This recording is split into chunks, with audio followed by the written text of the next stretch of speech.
विद्यार्थ्यांनो, मागील धड्यामध्ये आपण सजीवांना काही महत्त्वपूर्ण प्रक्रिया किंवा जीवन प्रक्रिया पार पाडणे आवश्यक आहे याबद्दल शिकले आहे.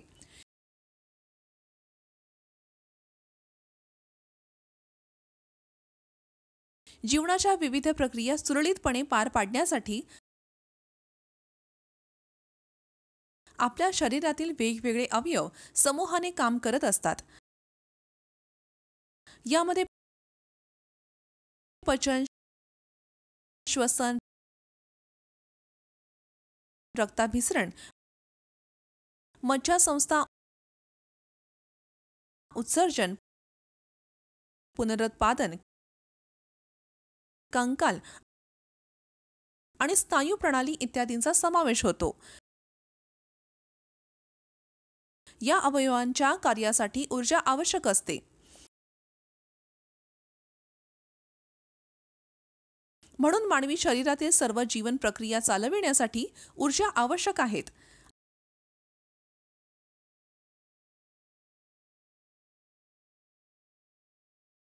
आपल्याला ऊर्जा कुठून मिळते? ती ऊर्जा कोणत्या स्वरूपात असेल?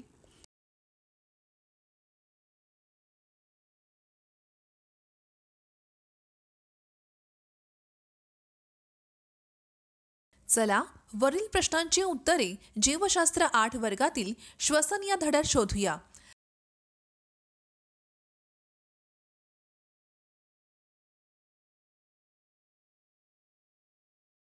पेशींमध्ये ऊर्जा निर्मिती होते. या उद्देशासाठी पेशींना विद्रव्य पोषक आणि ऑक्सिजनचा पुरवठा आवश्यक असतो.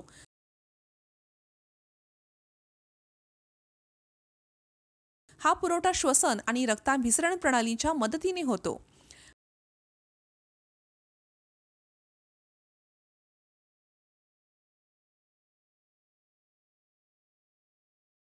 परिणाम: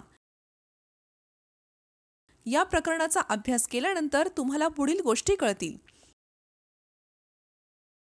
एरोबिक किंवा सेल्युलर श्वसन.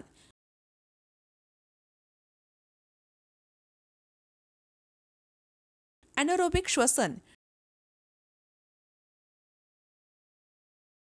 श्वसन प्रक्रिया. झुरळमध्ये श्वसन प्रणाली.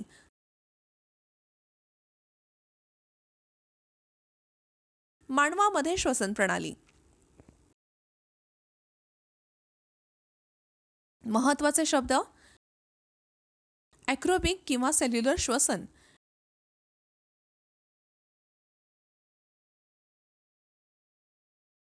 एनारोबिक श्वसन,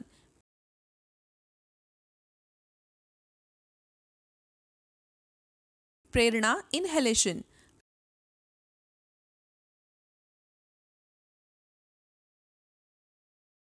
कालबाह्यता उच्छ्वास,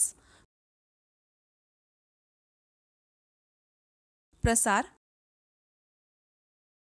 श्वसन नलिका, स्पिरॅकल्स,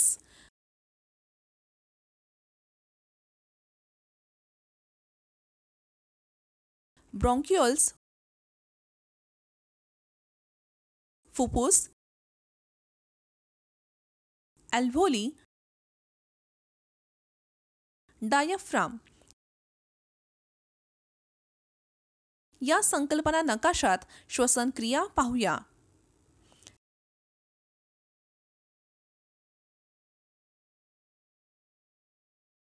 खालील उदाहरणाचे निरीक्षण करून ऊर्जा आणि श्वसन यांच्यातील संबंधांची सखोल समज घेऊया.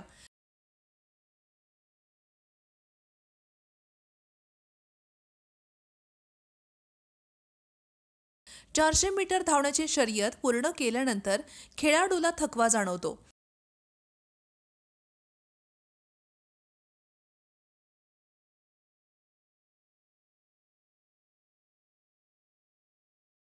ग्लुकोज घेतल्यानंतर त्याला 1 किंवा 2 चमचे ग्लुकोज पावडर दिल्यास त्याला पुन्हा ऊर्जा मिळते.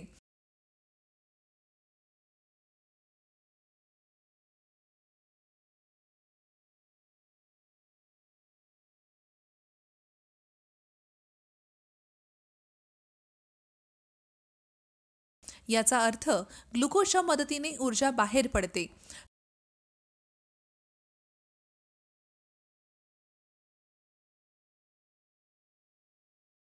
तुम्हाला आठवत असेल की पचन प्रक्रियेत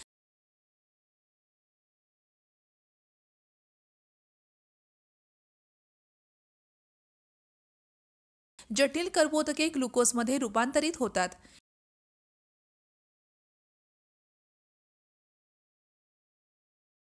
पेशींमध्ये पोहोचल्यानंतर ग्लुकोज ऑक्सिजनशी प्रतिक्रिया देऊन ऊर्जा बाहेर टाकते. या प्रक्रियेला श्वसन म्हणतात.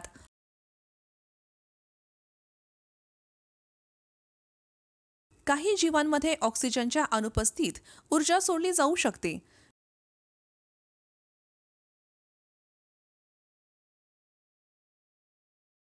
प्रकाश संश्लेषणाप्रमाणे श्वासोच्छ्वास ही देखील रासायनिक प्रतिक्रिया आहे.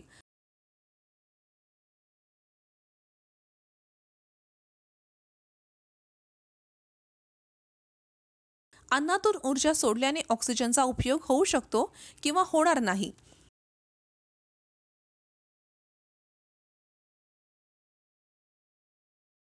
जर ऑक्सिजनचा वापर ऊर्जा मुक्तीसाठी अन्न तोडण्यासाठी केला असेल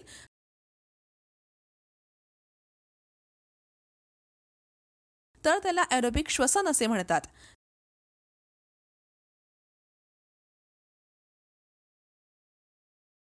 नाहीतर त्याला ॲनारोबिक रेस्पिरेशन म्हणतात.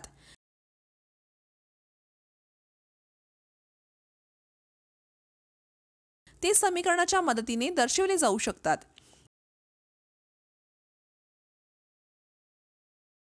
ॲरोबिक श्वसन ग्लुकोज अधिक ऑक्सिजन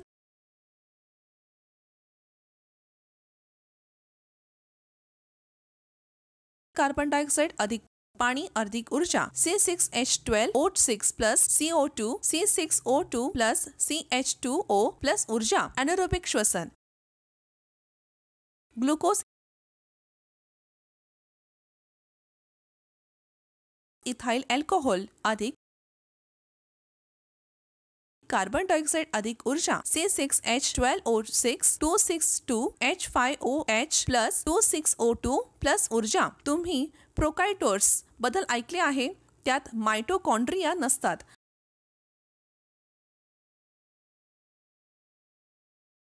मग त्यांच्यामध्ये ऊर्जा कशी सोडली जाते?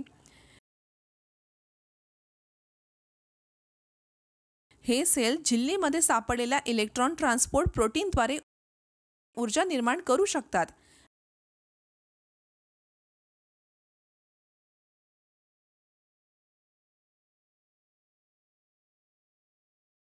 ॲरोबिक श्वासोच्छ्वास दरम्यान मुक्त केलेली ऊर्जा ॲरोबिक श्वासोच्छ्वास दरम्यान मुक्त झालेल्या ऊर्जेपेक्षा कमी असते.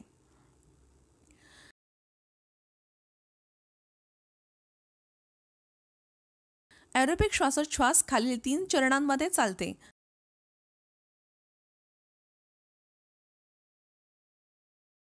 बाह्य श्वसन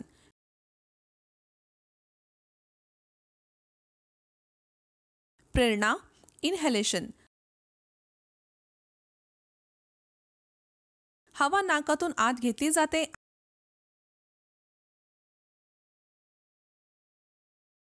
आणि फुफ्फुसांकडे श्वसन नलिका वारा पाईपद्वारे पाठवली जाते.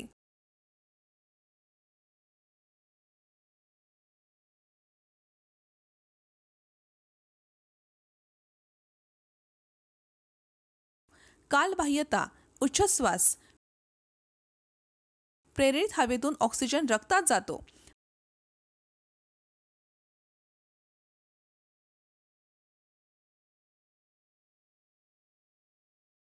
रक्त CO2 शरीराच्या विविध भागातून फुफ्फुसांकडे वाहून नेतात.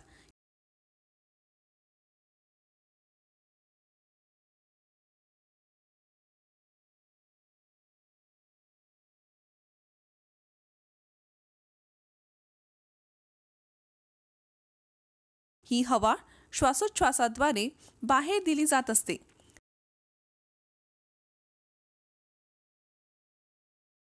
फुफ्फुसांच्या मदतीने होणाऱ्या या दोन्ही प्रक्रियांना एकत्रितपणे बाह्य श्वसन असे म्हणतात.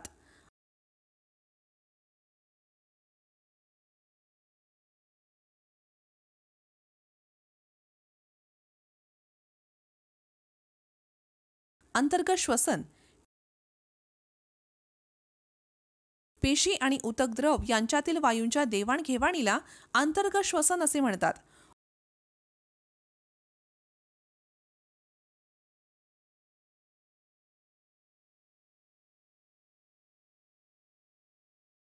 ऑक्सिजन रक्तातून ऊतक द्रव पदार्थात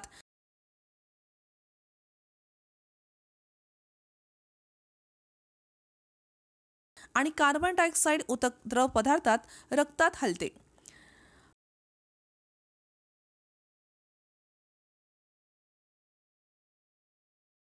सेल्युलर श्वसन.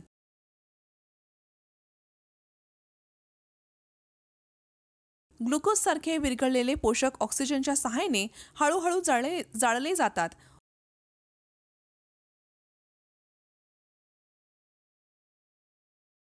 ऑक्सिडाइज आणि ऊर्जा एटीपीच्या रूपात सोडली जाते.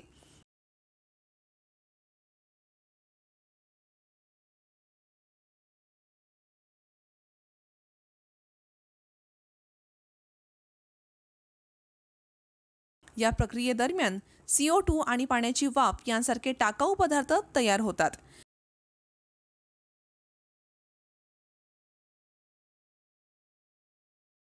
सेल्युलर श्वसन खालीलप्रमाणे सारांशित केले जाऊ शकते.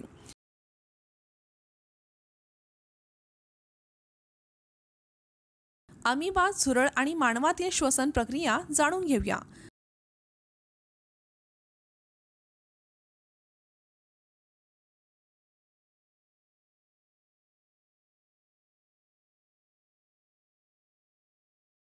अमिबाचे श्वसन शरीराच्या पृष्ठभागाद्वारे प्रसाराद्वारे होतात.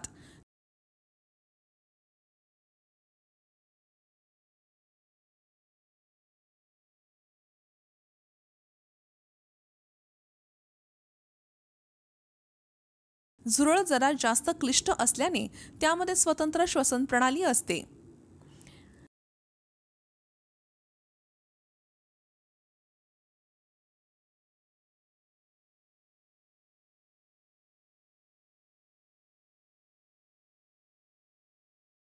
श्वसन नलिका प्रणालीमध्ये श्वसन नलिका आणि ट्रँकेओल्स स्पिरॅकल्स समाविष्ट आहेत.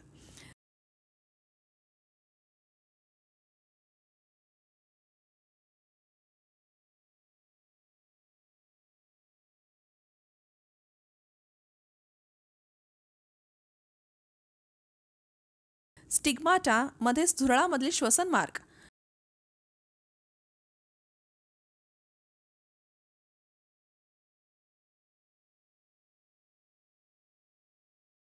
स्टिग्माटाच्या 10 जोड्या असतात, ज्यांना स्पिरॅकल्स देखील असे म्हणतात.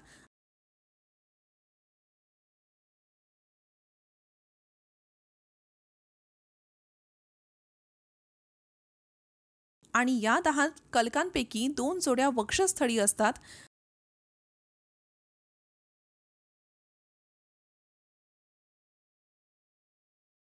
आणि 8 जोड्या उदर प्रदेशात असतात.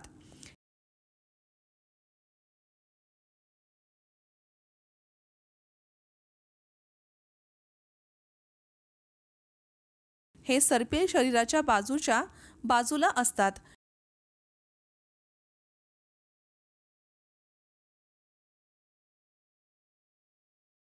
श्वसन नलिका आणि श्वसन नलिका पसरलेल्या हवेतून शरीराच्या सर्व भागांमध्ये ऑक्सिजन वाहून नेतात.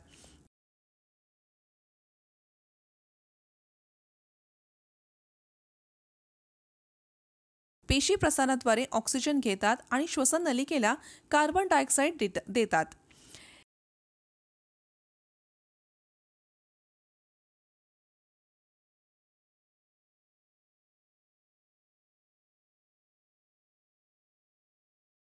हेमोलिम्फ झुरळाचे रक्त पेशींमधील वायूंच्या देवाणघेवाणीमध्ये गुंतलेले असते.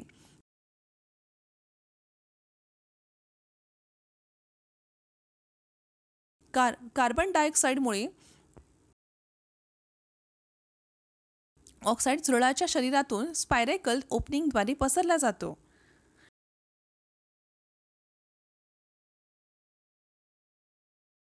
लक्षात ठेवण्यासारखे मुद्दे: जीवन प्रक्रियांमध्ये श्वसन, पोषण, वाढ, हालचाल, उत्तेजनांना प्रतिसाद, उत्सर्जन आणि पुनरुत्पादन यांचा समावेश होतो. पेशींमधील ग्लुकोज ऑक्सिजनसह ऊर्जा मुक्त करण्यासाठी प्रतिक्रिया देते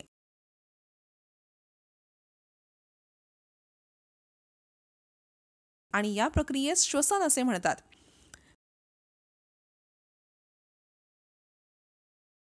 प्रकाश संश्लेषणाप्रमाणे श्वासोच्छ्वास ही देखील रासायनिक प्रतिक्रिया आहे.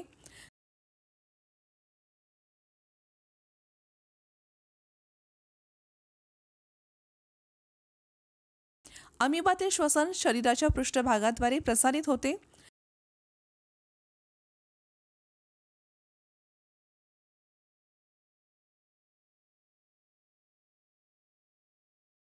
झुरळामध्ये श्वसन नलिका प्रणाली नावाची जटिल श्वसन प्रणाली असते.